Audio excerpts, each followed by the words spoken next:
عشق تھا یک طرفہ، بہن کو نہیں معلوم تھا، لیکن یہ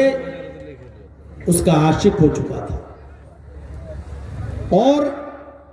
بہت کوشش کیا اپنی چچیری بہن کے ساتھ تعلقات قائم کرنے کے لیے، لیکن اپنی چچا کی زندگی میں اس کو موقع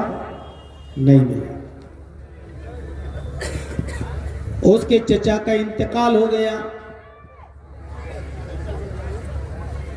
اور لڑکی کے گھر پر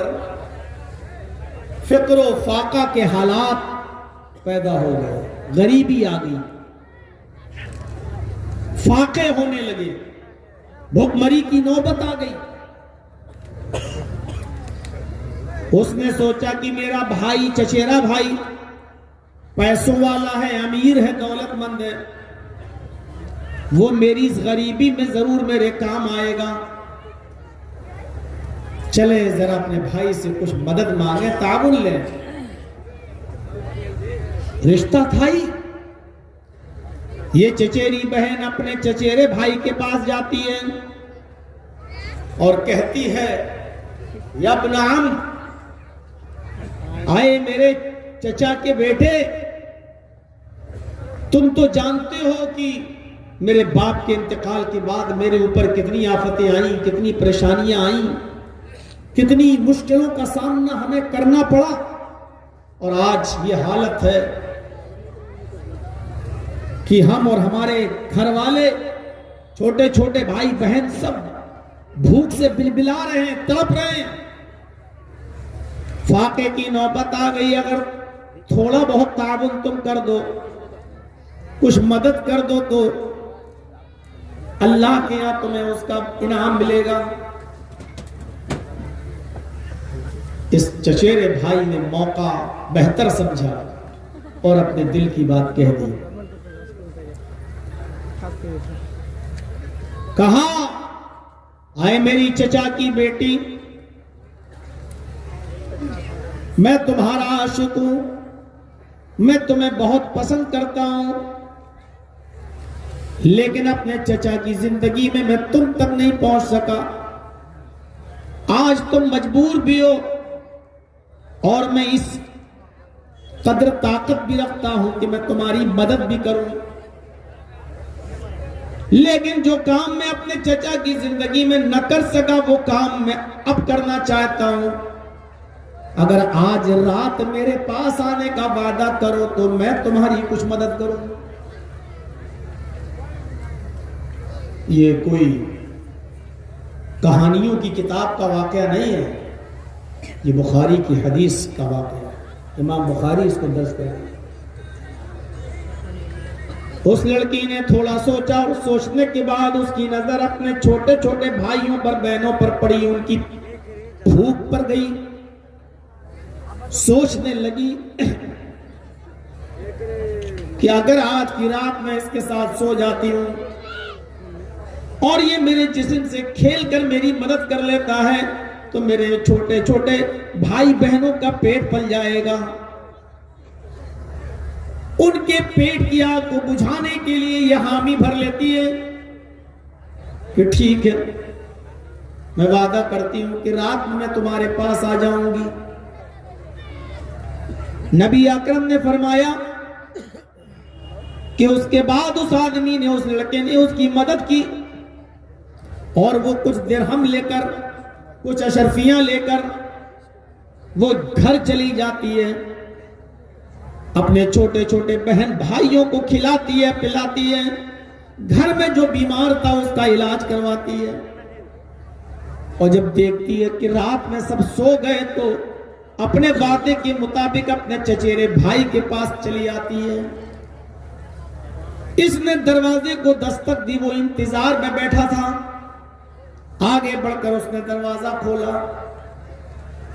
جیسے ہی اس نے آگے بڑھ کے دروازہ کھولا، اس لڑکی کا ہاتھ پکڑ کر اس کو اندر لایا،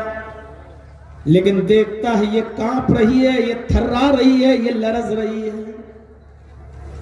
کہنے لگا، آئے میری چچا کی بیٹی، تم اتنی لرز رہی ہو، کانپ رہی ہو، تھرا رہی ہو، اتنا ڈر رہی ہو، اگر اس طرح کانپو گی، ڈرو گی، تھراؤ گی تو پھر میرا ساتھ کیسے دو گی؟ چلو آؤ،